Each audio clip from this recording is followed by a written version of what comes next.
जब डिटेक्टिव का दिमाग हो आइंस्टाइन जैसे और केस हो मिसिंग कॉप्स का, तो समझ जाओ कुछ तो गड़बड़ है Daya. Welcome to another thrilling episode of detective Conan Hindi breakdown, where बिल्ला से स्टार्ट होता है मर्डर तक का सफर। तो चलो बिना किसी लेट के चलते हैं टेटन एलिमेंट्री स्कूल की तरफ। शुरू होती है कहानी स्कूल से, जहां हमारे junior detective league Conan, Genta, Mitsuko और आयुमी बोर हो रहे होते हैं। मित्सुको एटीट्यूड में बोलता है किसी को हमारी हेल्प नहीं चाहिए। कोनन सोचता है अगर क्लाइंट इजीली मिल जाते तो डिटेक्टिव को किसी बात का फिक्र होता ही नहीं। तभी एंट्री होती है हिरोको की, एक क्लासमेट जो लेकर आता है केस अपने बिल्ला के मिसिंग होने का, और रिवॉर्ड मास्क क्याइबा का कार्ड। टीम बन गई, मिशन होता है स्टार्ट। हिरोको कहता है कि मेरा बिल्ला जो है वो बहुत जोर जोर से चिल्लाती है, और फिर हमें बिल्ला की चिल्लाने की आवाज आती है। बिल्ला एक घर के अंदर से निकलता है और वो खून से भरा हुआ होता है। कोनन चेक करता है और कहता है कि ये खून बिल्ला का नहीं है, और जैसे ही वो गेट तोड़ के अंदर जाने की कोशिश करता है उसे मिलती है एक डेड बॉडी। सब लोग शॉक्ड हो जाते हैं और पुलिस को बुलाया जाता है।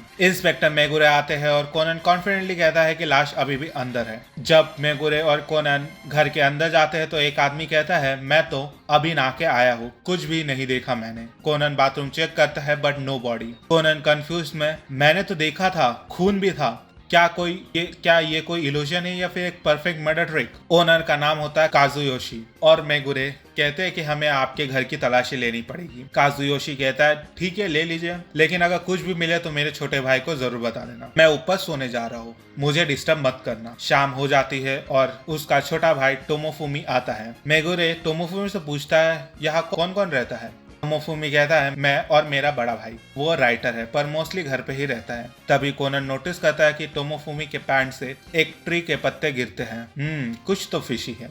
कोनन रियलाइज करता है कि घर के पीछे एक बड़ा वॉल है, पर उसके पीछे गटर है, मतलब बॉडी को बाहर लेकर जाना मुश्किल है। मेगुरे भी फ्रस्ट्रेटेड हो जाते हैं। बच्चों से कहते हैं कि लाश कहाँ है। मेगुरे गुस्से में वहां से निकल जाते हैं, लेकिन कोनन के दिमाग की बत्ती अभी भी जल रही होती है। रात को अंधेरे में कोनन फिर से घर के पास जाता है। ट्री पर चढ़ते हुए उसे गेंता, मित्सुको और आयुमी दिखते हैं। गेंता और मित्सुको छुप जाते हैं। गेंता कहता है कि उसका बड़ा भाई अभी भी टीवी देख रहा है। कोनन कहता है लगता है मुझे पता चल गया कि लाश कहाँ है, और वो घर के अंदर चला जाता है। टोमोफुमी से मिलता है। फाइनली मिलता है ट्विस्ट। कोनन कहता है कि लाश कभी गई ही नहीं है, वो तो हर वक्त हमारे सामने ही था। टोमोफुमी शॉक्ड हो जाता है। कोनन बताता है कि तुमने अपने बड़े भाई की लाश को बाथरूम पहनाया, चेयर पर बिठाया, टीवी चालू किया और आंसरिंग मशीन और वीसीआर का यूज करके सबको उल्लू बनाया, और तुम ही अपने बड़े भाई बन के हमारे सामने आए थे दरवाजा खोलने के लिए। और जब तुम ऊपर गए वहां तुमने अपना कपड़ा चेंज किया और छोटा भाई बनकर सीन में वापस आ गए।